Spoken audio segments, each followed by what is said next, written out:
All right, get ready, because today we're diving into something pretty different. Ooh, Ancient skin conditions. interesting. Well, not just any skin condition. We're talking Zara in ancient Israel. Oh, fascinating. We're using an online Bible study from My Christian Space for this deep dive, Okay. focusing on Leviticus chapter 13 specifically. Gotcha. You might be thinking, isn't that just leprosy? Yeah, I can see how you'd think that. But it's way more than just a medical diagnosis. That's what's so interesting here. Really? Yeah. Back in ancient Israel, Zara wasn't just about, like, physical symptoms. There was this whole other layer of meaning. It was seen as, like, a divine message. The divine message. Yeah. Often tied to pride, actually. So the ancient Israelites saw a connection between someone's inner state and their physical health. Exactly. And it makes you wonder how their worldview shaped their understanding of disease. Wow. To really get it, you have to remember that ritual purity was huge in ancient Israel. Right. And the priests, they weren't just religious figures, they were also the ones diagnosing Zara. They were like the public health officials of their time. Right.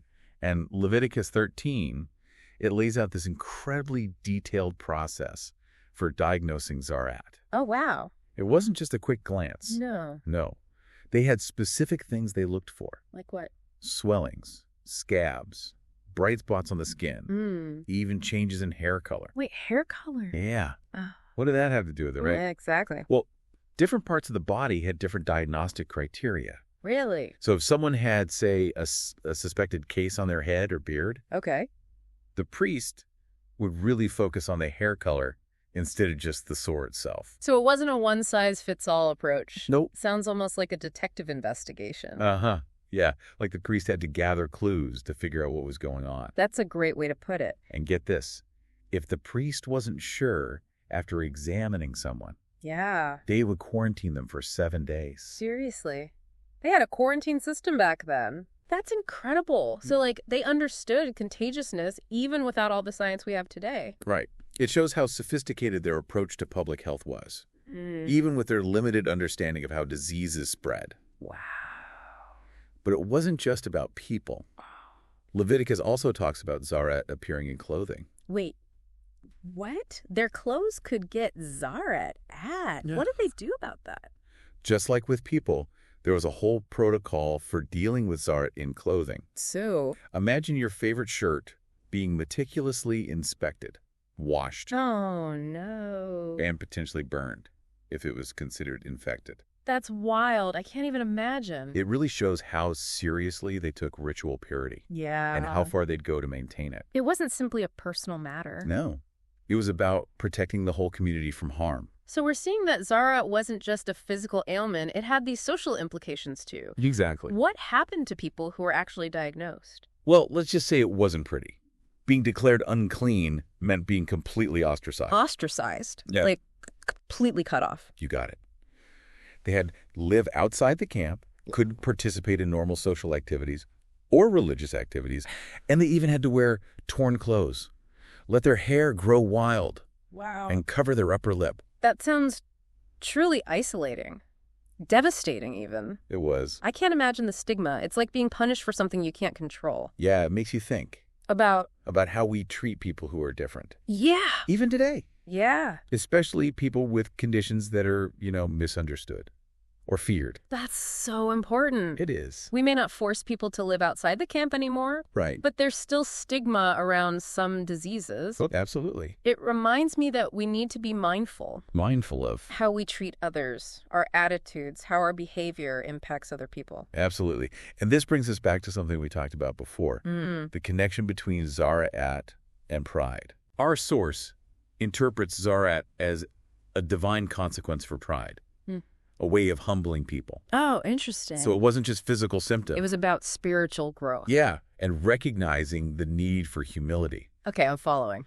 And remember how ritual purity was so important? Yeah. Well, pride was like a direct violation of that. It was. Putting yourself above the community, Yeah. disrupting the harmony. Spiritual and social harmony. Exactly. Wow. So pride was this, like, disruptive force, Yeah. and Zarat was a way of bringing things back into balance. Exactly. And it wasn't just theoretical. What do you mean? The source mentions examples, like Yeah. Moses and Miriam. Oh, right, from other stories in the Bible. Yeah, they were struck with Zarat because of their pride. Wow. Really? Tell me more about that. Well, Miriam questioned Moses' authority, spoke out against him. Interesting. This was seen as, like, challenging the divine order, an act of pride. And she was afflicted with Zara'at. That's a powerful message.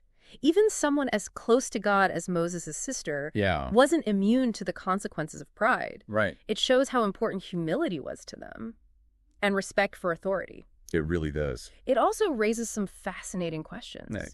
about how ancient Israelites viewed things. Viewed what? The connection between physical health, social behavior, and spiritual well-being. It was much more intertwined for them than it is for us today. It's like they saw the human experience as this interconnected web. Exactly. And it challenges us to consider how our beliefs shape our understanding of health and illness. Okay, so we've talked about a lot. We have. The diagnostic process, the social consequences, the spiritual dimension. It's a lot to take in. But what does it all mean for us? That's the question, isn't it? What can we learn from all this? For me, one of the biggest takeaways is empathy. Empathy. Imagine the fear and isolation those declared unclean must have felt. It's hard to even imagine. It is. It's a reminder to approach others with compassion, understanding. Especially people who are suffering. Yes.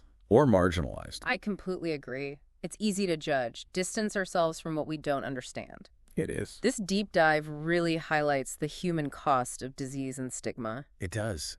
And it makes you think about the uncleanliness we create today in our own society. Uncleanliness. Yeah, like how we label and ostracize people. Sometimes without even realizing it. Right, based on differences. Yeah. Perceived flaws. Wow, that's a powerful point.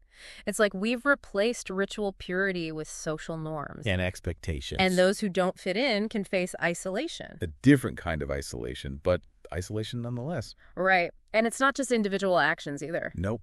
It's about the systems in place. The structures that perpetuate this. Exclusion. Inequality. So even though we don't have priests examining us for Zara, we still need to be aware of how we create outsiders. Yeah. And how that impacts people. Absolutely. And beyond empathy, there's humility. Right, because Zara was seen as a consequence of pride. Putting yourself above others. So it's a reminder to check ourselves. Think about how our actions affect others. Be mindful of our egos. And how they can disrupt the community. And be open to learning. From those who are different from us. You know, the ancient Israelites might have had a different worldview. Very different. But there's still wisdom in their practices. And beliefs. I love that, recognizing that we don't have all the answers. And that there's something to learn from other cultures. The perspectives. Absolutely. And remember, our own knowledge and understanding, they're constantly evolving. What we see as truth today might look different in the future. That's a humbling thought. It is. It's like we're all on this journey of discovery together. Trying to make sense of the world. Yeah. And our place in it. Exactly. And that's what makes these deep dives so fascinating. They really are. They challenge our assumptions, expand our perspectives. Help us appreciate the complexity of being human, now and throughout history. So, for our listener, Yeah. what's the one thing you want them to take away from this deep dive? So much to think about. What's the key insight you want our listener to take away from all this? For me, it's two things. Curiosity and humility. Ooh, I like that. Yeah. Be curious about other cultures, other beliefs, even the ones that seem strange to us now. Okay. And pair that with humility, realizing that, we don't have it all figured out. What we believe now could change. It could. Yeah. Our understanding is always changing and evolving. Makes sense. Instead of dismissing the ancient Israelites as being, ancient, right? Right. We can try to see where their ideas came from. Yeah. And see what we can learn, even today. I love that. It's a really good point. And here's a thought. Okay. What if, in a few hundred years, people look back at our medical practices? Yeah. And think we're the weird ones? Whoa. Yeah. It Yeah. really puts things into perspective. It does. And that's what makes these deep dives so interesting. They do. They make us question what we think we know. Yeah. See things in new ways, appreciate how complex humans are. Yeah. Both now and, back then. Throughout history. Exactly. Okay. Okay, so let's recap. Yeah. This journey back to ancient Israel. Back to Zarat. Yeah. We learned it was way more than a skin condition. Oh, yeah. Deeply connected to their spiritual beliefs, their whole life. Their whole way of being. Yeah. We saw how they diagnosed it, the consequences of being declared unclean, Right. and how they connected it to pride and the balance of the community. Fascinating stuff. Yeah. And even though we live in a totally different world, right, those ideas still resonate today in how we view illness, Yeah. how we treat people who are different. It all connects. It does. But here's a final thought for everyone listening. Oh, I like where this is going. If Zaret was about pride back then, what are the modern sins, so to speak? The modern sins. Yeah. The things that cause problems for us now throw our world out of whack. That is a great question. Something to really think about. It is. Thanks for joining us on this deep dive into Zaret. Keep exploring, everyone. Keep asking questions. And keep your minds open to new ways of seeing things. Until next time.